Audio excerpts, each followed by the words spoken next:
Na primavera de 1581, o comerciante e explorador inglês Francis Drake ofereceu um banquete a bordo do seu navio, o Golden Hind.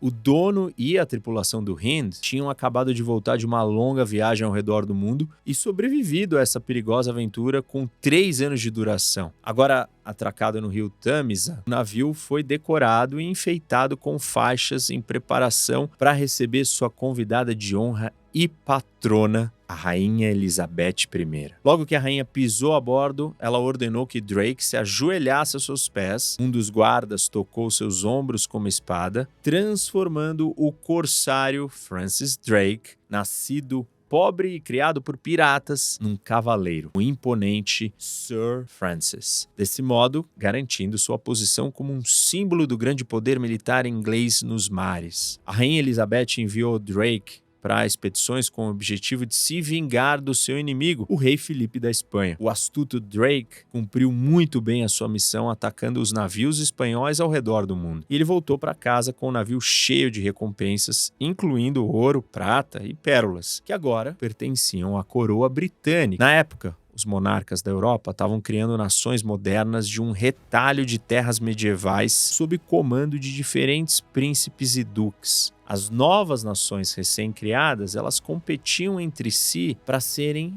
a mais poderosa. A Espanha era a grande potência europeia e, a partir dali, os holandeses e os ingleses se aproximavam do seu poder. Naquela época, mercadores como Drake estavam também ganhando poder e influência como nunca. Esses mercadores ajudavam os monarcas a enriquecerem e os monarcas pagavam pelas suas viagens. O coroamento do título de cavaleiro a Drake, concedido pela Rainha Elizabeth, simbolizava essa nova aliança entre os comerciantes e os governantes. Essa aliança viria a ser chamada de mercantilismo, que a palavra do latim vem do mercador. Esse modelo ele surgiu quando pensadores começaram a recusar a religião medieval e a aceitar ou adotar a ciência. Em épocas anteriores, como a gente viu na aula número 2 sobre o dinheiro, os pensamentos sobre questões econômicas vinham dos monges que estavam separados da realidade comercial. Pessoal, deixa eu fazer uma pausa no vídeo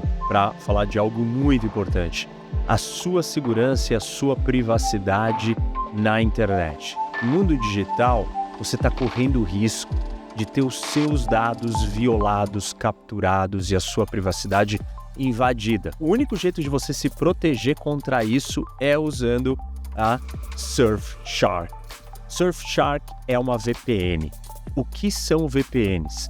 Elas te protegem da sua identidade na internet para que você não corra o risco de ter os seus dados roubados, os seus dados acessados, a sua privacidade violada, entender o que você está fazendo, onde você está navegando e, mais importante, o que você pode estar querendo comprar.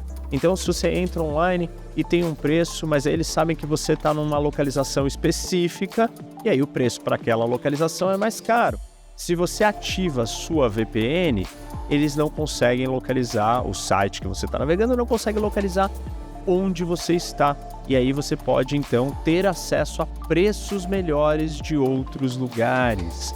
Olha que fantástico. E assim, serve para um monte de coisa, não só o que você vai comprar, mas às vezes precisa assistir filmes que estão liberados em uma região do mundo e não em outras. As utilidades são muitas. É muito seguro, muito necessário. A nossa informação toda está no digital. A gente vive dentro do digital. E tudo isso numa promoção especial do Black Friday, onde você paga R$10,99 por mês e você ganha 4 meses extra. Não perca essa oportunidade. Todo mundo na vida digital precisa ter uma ferramenta de proteção, de segurança e de acesso facilitado para você transitar pelo mundo todo com uma VPN da Surfshark, que é a melhor de todas. Recomendo. Para vocês terem acesso a essa promoção, vocês precisam entrar no site www.surfshark.com/rock, H-O-C, e aí você consegue acessar. Aproveita, dá uma olhada no site. Black Friday, promoção imperdível, eu recomendo. Vocês vão gostar. Mas agora, os novos pensadores econômicos, eles pareciam menos interessados e conectados com as religiões. Eles eram pessoas práticas, normalmente comerciantes ou oficiais da realeza, que escreviam como reis e rainhas poderiam expandir as riquezas de suas nações. Um deles era um mercador chamado Gérard de Malinet, que viveu de 1586 até 1641, que uma vez havia comprado pérolas roubadas, inclusive do Drake. O mais famoso desses pensadores econômicos era o inglês Thomas Moon, que viveu de 1571 a 1641 também, que era um jovem comerciante do Mediterrâneo. Ele estava perto de Corfu, uma ilha na Grécia. Ele foi capturado pelos espanhóis e os seus colegas temiam que ele seria morto, mas ele conseguiu escapar e acabou se tornando um homem muito rico e influente. Os mercadores, eles tinham uma infinidade de crenças, ao invés de uma teoria econômica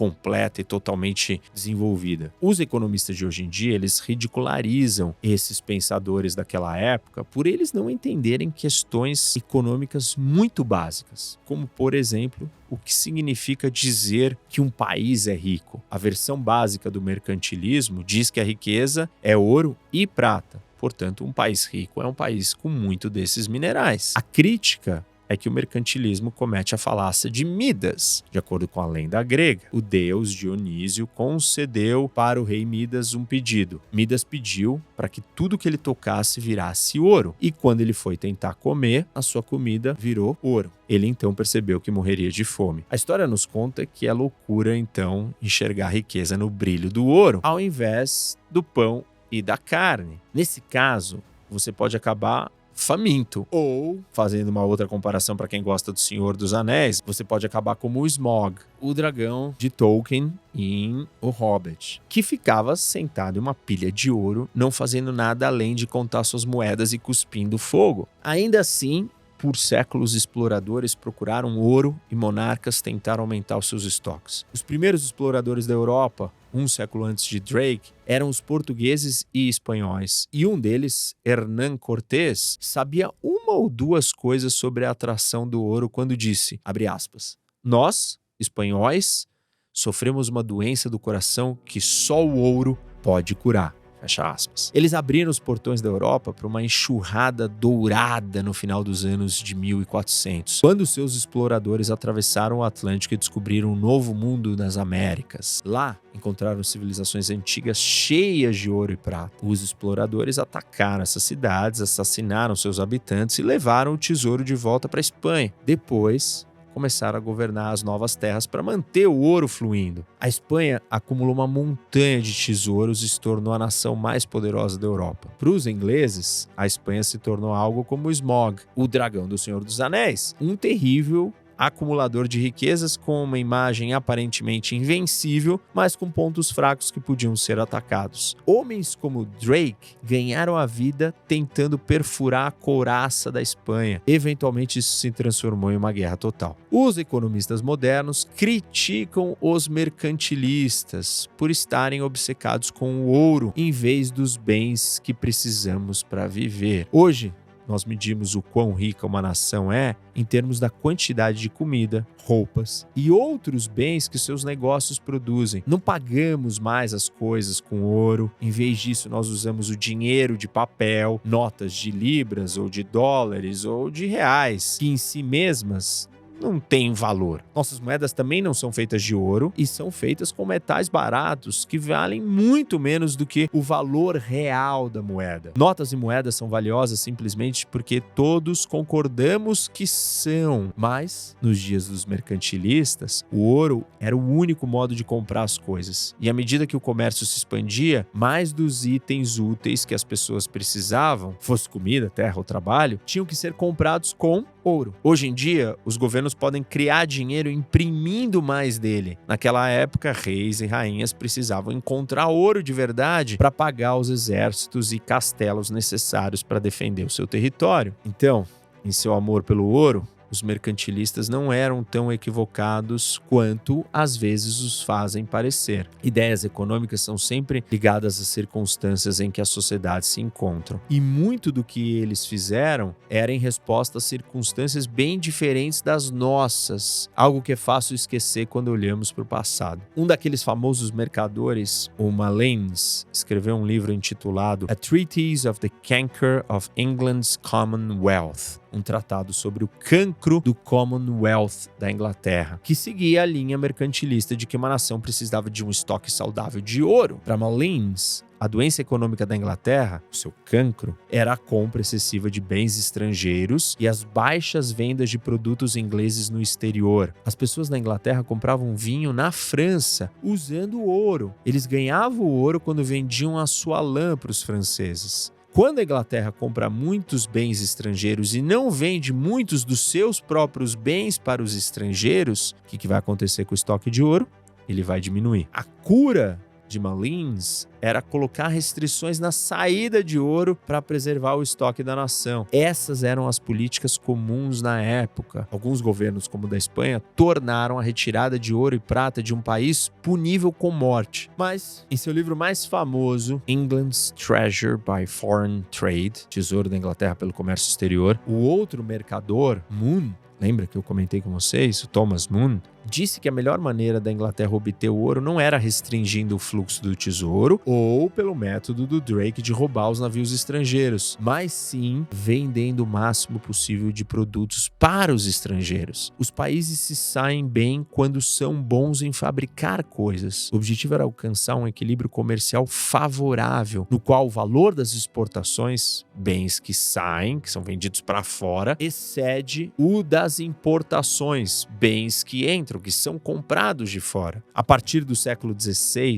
com navios mais robustos e rápidos, espanhóis, portugueses, ingleses, holandeses e franceses competiam pela dominância no mercado exterior para melhorar o seu saldo comercial. Suas embarcações viajavam o mundo todo por novas rotas, transportando açúcar, tecidos e ouro pelo Oceano Atlântico e capturando milhões de africanos para serem vendidos como escravos para proprietários de plantações nas Américas. Os governos tomaram medidas apoiadas pelos mercantilistas para incentivar as exportações e desencorajar as importações. Bens importados estavam sujeitos a impostos, tornando-os mais caros, o que fazia com que as pessoas comprassem mais produtos fabricados internamente, localmente no país. Também existiam leis que proibiam a importação de produtos caros e luxuosos. Na Inglaterra, gente ostentando sedas e cetins podiam ser punidos pelo Estado. Muitos dos luxos ilegais eram importações estrangeiras. À medida que os exploradores e exércitos conquistavam novas terras, os governantes davam aos mercadores o direito de negociar com os territórios. Viagens marítimas eram arriscadas, então uma única pessoa não ia financiá-la sozinha. Os governos permitiram que os mercadores criassem empresas especiais nas quais um grupo de investidores contribuía com dinheiro e cada um recebia uma parte dos lucros. As empresas lideraram o avanço em terras estrangeiras, ganhando riqueza e fama para si e para os seus governantes. A Companhia Inglesa das Índias Orientais, fundada em 1600, da qual Thomas Moon era um oficial, foi uma delas. A empresa se transformou em uma organização poderosa e ajudou a Inglaterra a estabelecer um império na Índia. Eu tenho um vídeo sobre isso no canal, vale a pena vocês assistirem. Se chama A Empresa que Forjou o Mundo Moderno. Voltando, os governos, eles protegiam os mercadores de competir com produtos importados, dificultando o acesso a esses produtos importados e também ajudava esses mesmos mercadores na exportação dos produtos deles, fazendo com que os mercadores então enriquecessem. Os escritores mercantilistas argumentavam que o que era bom para os mercadores era sempre bom para a nação. E aqui nós vemos como as ideias econômicas acabam favorecendo certos grupos na sociedade. Ao restringir as importações, o mercantilismo favorecia os empresários locais. Quando as importações são tributadas, as empresas do país ganham mais dinheiro, mas as pessoas comuns acabam pagando mais caro por comida comida e roupas que precisam. Essa é outra razão pela qual os pensadores econômicos posteriores apontam que os mercantilistas estavam errados. Mais algumas aulas para frente, nós encontraremos o Adam Smith, que muitas vezes é considerado o pai da economia moderna. Ele pensava que a tarefa dos economistas era descobrir leis objetivas sobre como a economia funcionava e dizia que os mercantilistas falharam nisso, porque, principalmente, argumentavam em benefício do seu próprio interesse. O que era bom para os mercadores nem sempre era bom para a nação, dizia o Adam Smith. Os mercantilistas pensavam que as importações eram ruins, embora economistas de hoje considerem isso um absurdo. Naquela época, a visão era de que se a Inglaterra vendesse prego para os holandeses, então isso seria um ganho para a Inglaterra, o pagamento pelos pregos e uma perda para a Holanda. Mas as importações não são ruins se o que as pessoas querem são pregos ingleses, ou caviar russo e queijo francês. Muitas vezes, as importações são essenciais para o progresso econômico. Por exemplo, se pregos estrangeiros fortes forem usados para construir as carruagens necessárias para transportar alimentos do campo para as cidades. Assim, se a Inglaterra vende pregos para os holandeses, tanto a Inglaterra quanto a Holanda ganham. A Inglaterra ganha dinheiro e a Holanda obtém os bons pregos baratos. Adam Smith atacou o mercantilismo no final do século XVIII. Ao mesmo tempo, o mercantilismo sofreu outro golpe quando as colônias americanas da Grã-Bretanha se separaram. O controle britânico sobre as colônias havia garantido aos mercadores um mercado certo para vender seus produtos, mas isso chegou ao fim quando as colônias se rebelaram contra o governo britânico e declararam sua independência. Pensadores como Thomas Moon transitaram entre as duas eras. De um lado, estava a era medieval, na qual a vida econômica era local e moldada mais por laços religiosos e pessoais do que pelo dinheiro. E do outro lado estava o surgimento de uma era industrial em que o dinheiro dominava e a vida econômica se expandia por regiões e pelo mundo. Os mercantilistas ligaram as duas eras. Eles foram os primeiros a enfatizar as preocupações sobre recursos